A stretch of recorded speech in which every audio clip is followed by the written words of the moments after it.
সবাইকে বৃষ্টি ভিজা সকালের অনেক অনেক শুভেচ্ছা আর ভালোবাসা জানিয়ে আজকের ব্লগটা শুরু করছি। আসসালামু আলাইকুম এভরিওয়ান, আশা করি সবাই অনেক ভালো আছেন। সকাল থেকে অনেক বৃষ্টি হচ্ছিল বাইরে, আর বৃষ্টি আমার অনেক পছন্দের, তাই একটু সময় দাঁড়িয়ে দেখলাম। আর বাচ্চারা এদিকে নাস্তা করছিল, মাশাআল্লাহ। রুটি মাংস ওরা অনেক পছন্দ করে। আর এদিকে বাজারও নিয়ে আসছেন আমাদের, আর বাজারগুলো বের করার জন্য নূরের মাকে বললাম। নূরের মা বাজারগুলো বের করছিলেন। আমি কিন্তু একসাথে এইভাবে বাজার করে রাখি, মাছ মাংস বা অন্যান্য জিনিস বলেন। তো কি হয়, পরবর্তীতে প্রতিদিন বাজারে যাওয়ার ঝামেলা থাকে না। একদিন বাজার করে অনেক দিন খাওয়া যায়। আর এদিকে অনেক সুন্দর ট্যাংরা মাছ, চিংড়ি মাছ আর চাপিলা মাছ নিয়ে আসছেন। আর এখানে একটা রৌ মাছ রেখেছি। তো মাছটা কাটার আগে তুলতে আমি ভুলে গিয়েছি, মাছওয়ালা কেটে দিয়ে গিয়েছেন। তারপর আমি এখানে বসে গেলাম মাছ কাটতে। মাছ কাটতে আমার অনেক ভালো লাগে। আর অন্যদিকে মনোয়ারা মুরগ কাটছিল। আমার কিন্তু তেমন একটা কাটাকুটি করার প্রয়োজন হয় না, মনোয়ারাই সব কিছু কেটে দেয়। আমি দেখা যায় শখের বসে অনেক সময় কাটতে বসে পড়ি। আর এদিকে দেখুন কি সুন্দর লাল শাক রেখেছি, আজকে লাল শাক রান্না করব। আর ভালো করে ধুয়ে নিচ্ছিলাম এগুলোকে। সব কিছু ভালো করে ধুয়ে পরিষ্কার করে না নিলে আমার কিন্তু খেতে জিনিসটা ভালো লাগে না মন থেকে। মনোয়ারাও ধোয়, বাট আমি সবসময় ধুয়ে দেই। আমার কাছে আমার ধোয়াটাই সবচাইতে বেটার মনে হয়। তারপর এগুলো আমি ধুয়ে দিলাম, মনোয়ারা কেটে দিবে। আর এদিকেও রান্না বসিয়ে দিয়েছি। আজকে কষির মাংস রান্না করেছি। আর খাসির মাংসটাকে আমি একসাথে বসিয়ে দিয়েছিলাম সব মশলা দিয়ে। আর এখানে কিন্তু আমি কোনো পানি ব্যবহার করি নাই। এমনিতেই দেখা যায় যে একটু জাল করার পর অনেক পানি বের হয়ে আসে।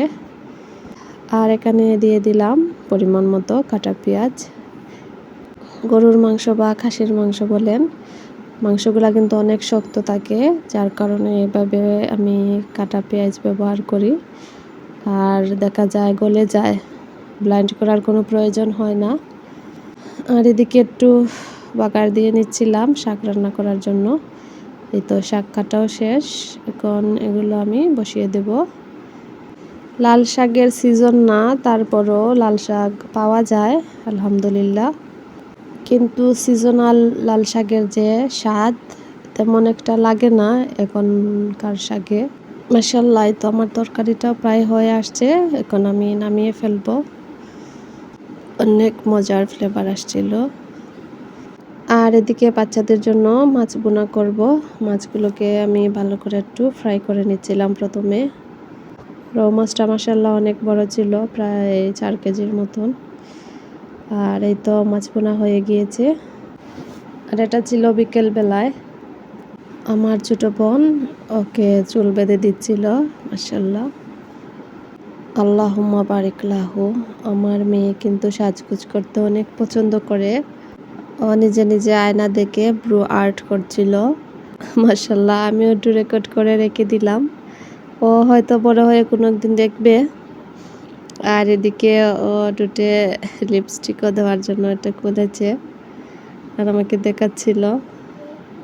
ছোট মেয়ে বলেন আর বড় মেয়ে বলেন, সবাই কিন্তু সাজতে অনেক পছন্দ করে, মাশাআল্লাহ। আল্লাহুম্মা বারিক লাহু। আপনারা সবাই অনেক দোয়া করবেন আমার মেয়ের জন্য। আর আমার ছোট বোন ওর চুলগুলোকে অনেক সুন্দর করে বেঁধে দিচ্ছিল। আর ও নিজে নিজে দেখে আয়না দেখে দেখে সাজছিল, মাশাআল্লাহ। এই তো চুল বাঁধা শেষ, এখন আমি একটু রেকর্ড করলাম, মাশাআল্লাহ। তারপর বিকেল বেলায় আমরা চলে গেলাম একটু বাইরে। একটু ফুচকা খেতে ইচ্ছে করছিল অনেক দিন ধরে, ভাবলাম সবাই মিলে একটু ফুচকা খেয়ে আসি। আমি, আমার ননদ, আমার ছোট বোন মিলে ফুচকা খেয়ে আসলাম। তারপর আমার ননদ বলল, চলো আজকে তোমাদের আমি স্যুপ খাওয়াবো। এখানে তাই স্যুপ ছিল, অন্তন ছিল। তো স্যুপ খাওয়ার জন্য আমরা গিয়েছিলাম এই হোটেল ফরচুন গার্ডেনে, ডিনেট রেস্টুরেন্টে। মাশাআল্লাহ, এখানকার স্যুপ এত মজা। যারা খান নাই তারা আগে একবার হলেও ট্রাই করে আসবেন, যারা সিলেটের আছেন। সবাই মিলে একসাথে এইভাবে মাঝে মাঝে বের হলে কিন্তু অনেক ভালো লাগে, আর অনেক সুন্দর একটা টাইম পাস করে আসলাম আমরা। আমাদের কিন্তু অনেক ভালো লেগেছে, আর আমার ননদ আমাকে দিয়ে দিচ্ছিল। মাশাআল্লাহ, থ্যাংক ইউ নেহাকে এত সুন্দর একটা ট্রিট দেওয়ার জন্য। মাশাআল্লাহ, আল্লাহুম্মা বারিক লাহু। আমার মেয়েও অনেক খুশি, আর এখানে দৌড়াদৌড়ি করছিল, খেলা করছিল গিয়ে। তো সবাই অনেক ভালো থাকবেন। আজকের ব্লগটা এই পর্যন্তই। আপনাদের কাছে কেমন লাগলো অবশ্যই কিন্তু কমেন্ট করে জানাবেন, আর যারা নতুন আছেন অবশ্যই সাবস্ক্রাইব করে আমার পাশে থাকবেন। আল্লাহ হাফিজ।